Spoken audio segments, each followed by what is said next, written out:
नमस्कार, मी पंजाब डक. तर राज्यात तुम्हाला सांगू इच्छितो 27च्या नंतर राज्यातला थोडाफार पावसाचा जोर कमी होणार आहे. ऊन थोडंफार विश्रांती घेईल.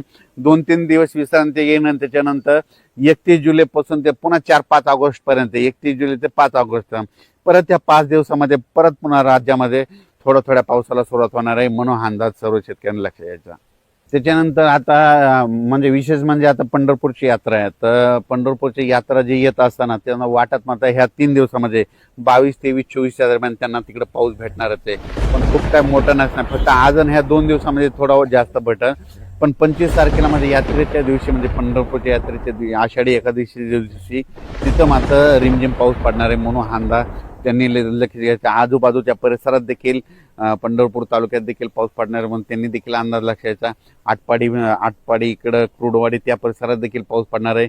इंदापूर भागात देखील पाऊस असणार आहे, म्हणून त्या शेतकऱ्यांनी लक्षात द्यायचं. श्रीगोंदा, नाशिक, मालेगाव, कळवण, सटाणा, नामपूर, येवला त्या सगळ्या पट्ट्यातले नाशिक दिलं तर सगळ्यांनी काय करायचं, या 21 ते 26च्या दरम्यान नाशिक, उत्तर महाराष्ट्राकडं काय ठिकाणी अतिवृष्टी होणार आहे, म्हणून हा अंदाज लक्षात यायचा. अतिवृष्टी झाल्यामुळे वडी नाल्यांना नद्यांना पूर देखील येणार आहे, म्हणून हे देखील लक्षात यायचं.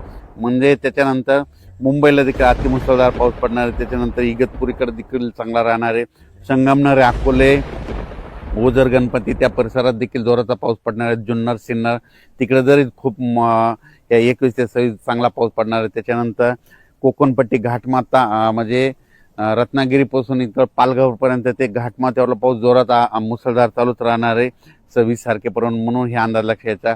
पुण्याकडे देखील खूप पाऊस पडणार आहे. पुण्याच्या पश्चिम भागाकडं खडकवासला धरण क्षेत्रामध्ये, लाभ क्षेत्रामध्ये तिकडे देखील पाऊस पडणार आहे, म्हणून एखाद्या खडकवासला धरणातलं पाणी देखील सुटू शकतं, म्हणून सतर्क राहण्याची गरज. नदीकाठच्या शेतकऱ्यांना आपण आपल्या मोटर काढण्याची तयारी ठेवावी.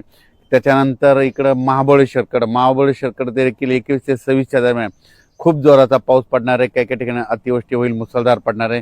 त्याच्यामुळे कोयना धरणामध्ये पाण्याच्या साठ्यात वाढ होणार आहे. एका दिवस हे कोयना धरण ह्या 8 दिवसामध्ये भरू शकतं, म्हणून हे अंदाज देखील त्या कोयना धरणाच्या लाभ क्षेत्रात लक्षात यायचा. त्याच्यानंतर उजनी धरण, म्हणजे उजनी धरणामध्ये काय झालं, उजनीला पाऊस, उजनी तर कॅचमेंट एरिया आहे, इकडं पुणे जिल्हा हे परिसर आहे. तर पुणे जिल्ह्याकडे खूप पाऊस पडणार आहे. त्याच्यामुळं उजनीचं जे कॅचमेंट एरिया त्या परिसरात पाऊस पडल्यामुळे उजनी त्या धरणात देखील आवक येणार आहे, म्हणून उजनीवासियाच्या लाभ क्षेत्रासाठी आनंदाची बातमी. त्याच्यानंतर इंदापूर, पुणे त्या परिसरात देखील 21 ते 26 चांगला पाऊस पडणार आहे, म्हणून अंदाज लक्षात यायचा. अहिल्यानगर जिल्ह्यामध्ये 22 तारखेपासून ते 26 जुलैपर्यंत चांगला पाऊस पडणार आहे, म्हणून अहिल्यानगरच्या सर्व शेतकऱ्यांना अंदाज लक्षात यायचा.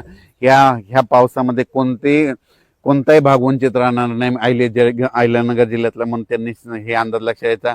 पुणे जिल्ह्यात देखील कोणताही भाग वंचित राहणार नाही, म्हणून हे देखील अंदाज लक्षात यायचा.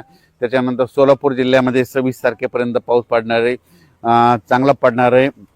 इकडं जसं अतिवृष्टी तितका नाही पडणार, पण तुमच्या इकडे पिकाला लागेल तसा पडणार आहे, म्हणून हा अंदाज लक्षात यायचा. त्याच्यानंतर बीड जिल्ह्यात देखील आज 22 तारखेपासून ते 26 जुलैपर्यंत चांगला जोराचा पाऊस पडणार आहे. काही ठिकाणी ओढे नाले वाहतील, काही शेतामध्ये पाणी साचेल.